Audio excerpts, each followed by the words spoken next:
battle, we own the skies. Our Navy owns the sea. And we continue to lead the world, pushing that boundary in extraordinary ways.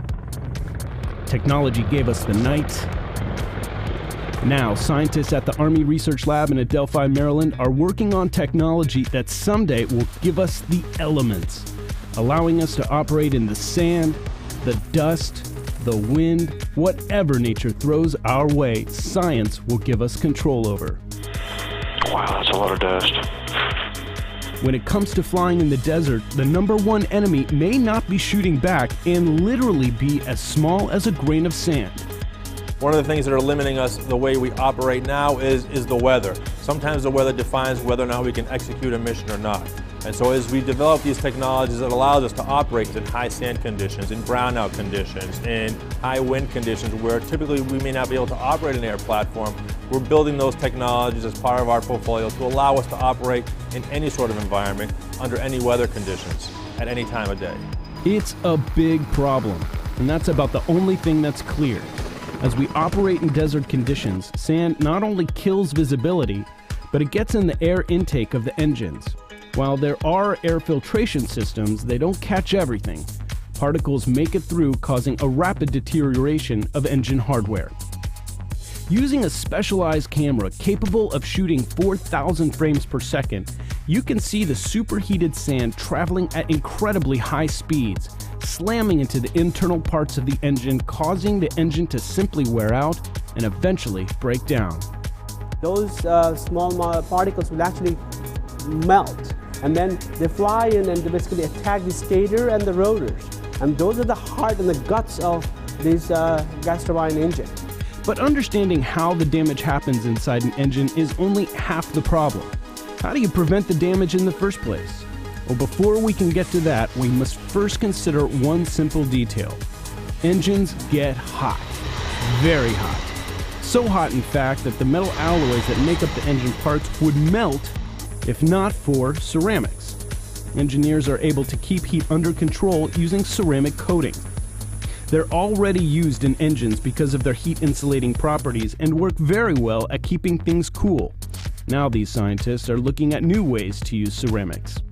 So we're trying to make ceramic coatings that still serve that function as insulators and to protect the metal hardware from the high temperatures, while also being more resilient with the added bonus of basically acting like Teflon in a cooking pan, right, where all this incoming sand would just roll right off. Getting the sand to simply not stick during flight is the holy grail these scientists are working to achieve.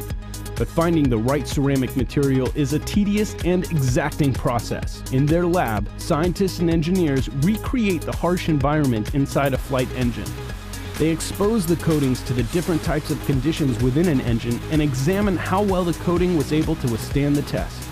Observations are noted, changes are made, and they do it all over again. It's time-consuming work, but the results are encouraging. My part of the program, we're actually coming up with different chemistries and different coating mechanisms that are showing some promise in being more resistant during various heating and cooling cycles. You're using computer models to kind of cycle through those various test iterations faster without having to go back and make a new coating every time. So the big question is, how does sand affect readiness?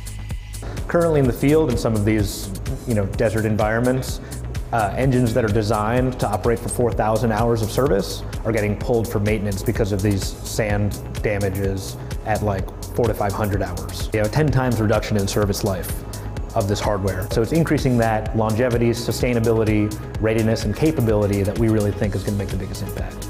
Another barrier to getting this technology ready for the battlefield is the incredibly rigorous conditions these aircraft must endure. Any technology must be able to withstand the harshest of field conditions. There's much work left to be done, but the stakes are high, as is the scientists' dedication to solving the problem. In the 90s, we were able to, through night vision, own the night.